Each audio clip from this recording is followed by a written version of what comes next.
love this shirt. I love this shirt so much. It sucks because people can only see it from behind. This is black at the front.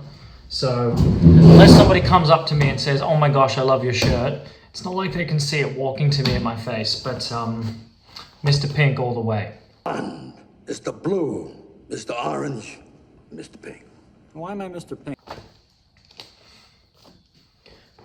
Okay, as per the title of today's video, what have I learned after 365 days plus worth of journal entries? So I did my first journal entry here. I'm holding the first book I ever did. That was the 11th of February, 2019. Now, I've been on and off with my journal entries, especially back in those days, but ever since around May of 2021, my journal entries have been much, much more consistent. And I have found one of the primary benefits of doing constant journal entries has been often my mind is spinning at 1,000,000 miles an hour with so many things going on, and it gives me a massive headache and I can't really think clearly, I can't think properly.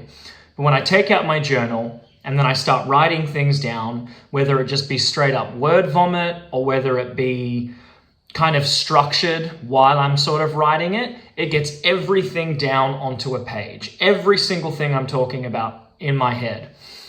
It doesn't matter if there's some kind of negative context to it or a positive context or something I'm scared to write down. I just write it down so it is on a page.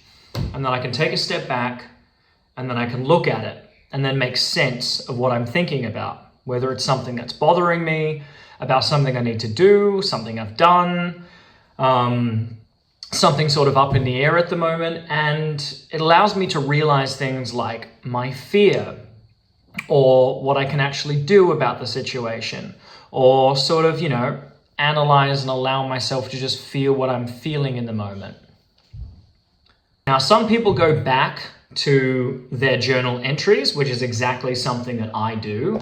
I like going back and roughly knowing this, like these two here, they're full diaries, and I have a bunch of them over the years, like I showed you at the start. And I like going back and reading through some of my entries because I find it to be helpful to me in a sense where if I'm currently going through something that I wrote about quite a while ago that had to do with the same kind of thing, and I've forgotten what I've written, I find going back to that thing almost as some kind of personal resource for me. I find that incredibly comforting so that I can incorporate what I learned and wrote then into what I'm experiencing and about to write now. Whether it be something regarding relationships, regarding a job opportunity, it could be a bunch of different things. I know a lot of people don't like doing that. A lot of other journal entry people I know like to just straight up word vomit it on a piece of paper. They don't really like to structure the writing at all and never want to read it again. And I fully get that. For me, it's just, I like going back to the entries. I think that that's very helpful to me.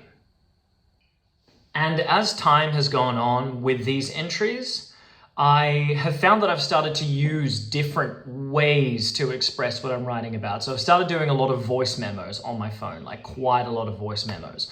And it's really nice to look back at your writing, but it's also nice to hear your voice and how you were sort of word vomiting it out loud, because it's more difficult to sort of structure what you're saying when you're feeling something really intensely in the moment using your voice.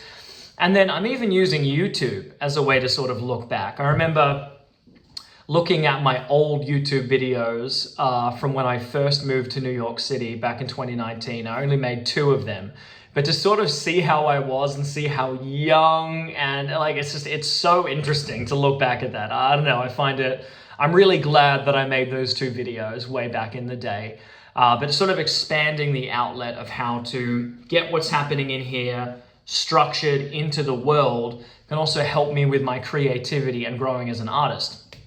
Because I found that I've been very scared of sort of putting my creative stuff into the world. And I've kind of used, businessy sort of stuff to kind of like hide the fact that I'm really insecure about my art. And that's part of the reason why I've started doing YouTube, is because whenever I upload a video, that is now a video that is now available to the entire world to watch if they wanted to. And that is, it's a scary thing. It's a scary thing. And, you know, I know I'll only get better the more that I do. Now, when it comes to actually doing journal entries in terms of the way I format them, I change it depending on how I'm feeling. I try to keep each paragraph about the same topic, even though sometimes I don't. And then I just sort of have like a title to the entry that is just, I don't know, unique or first thing that comes to mind. Like this is a book from a while ago, and I'm going to try not incriminate myself too much. But this title was Coronavirus. What the F is going on? Question mark. What's on my mind? Art for the purpose of art. Being okay with where you are. A new year. Love life. Discipline. Directing. All kinds of different things. Just random stuff. This was an older one. I feel like I'm more proud of my more recent entries in terms of titles and stuff. But it kind of gives me a go-to so that when I'm going back and looking at them, I can kind of figure out, okay, that's the thing that probably relates to the thing that I'm looking for. But essentially, I found it to be very useful for getting something that is bothering me from a subconscious level up to a conscious level so that I can start properly thinking about it and addressing the things. It's just, it overall has to do with self-awareness. Because one thing I've grown to love for, you know, me and my close friends and family and all that sort of stuff, self-awareness is incredibly important.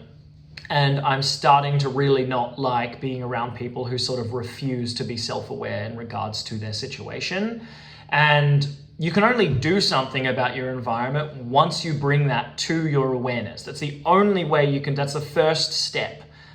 Because if you're subconsciously annoyed by something, but you never address it, bring it to your consciousness, then you're not going to be able to do anything with it. Like it's just going to sit there in the back of your head, and I don't find that to be super helpful.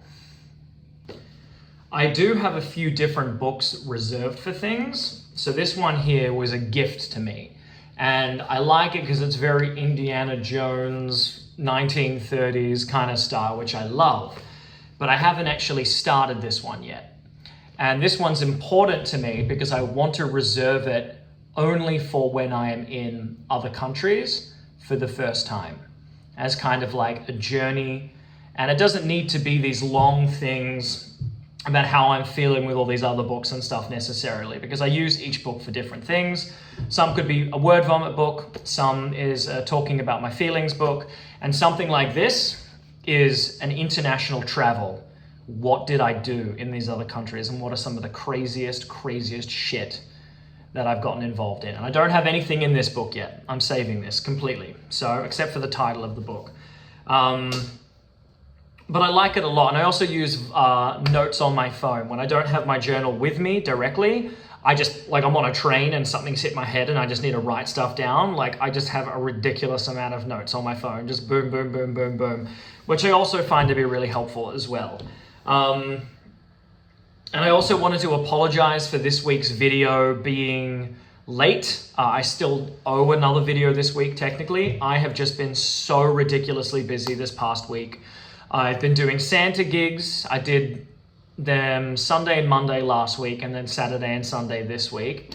And then I've been doing my online job game that runs sort of all night, and that has been absolutely tiring me, just working all night. So during the day, I've just kind of like I haven't been like there. But Christmas is coming up soon, 6 days. My first time doing Christmas with the family in 4 years, which I'm pumped for.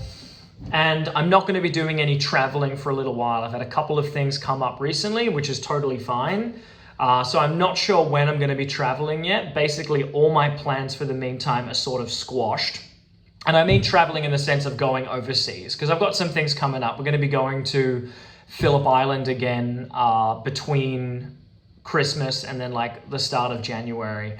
And there'll be a lot of things that I'd love to shoot. Like I want to go to Smith's Beach and stuff because I have not swam since being back in Australia. I need to swim. I literally need to swim. So I'm excited for that. I was going to vlog doing the Santa stuff, but in Australia, people and like shopping centers and stuff get very funny about that kind of thing. So I decided not to do it, even though I would have loved to have shot being Santa like properly, like walking around the mall and stuff. But it doesn't seem like that's going to happen.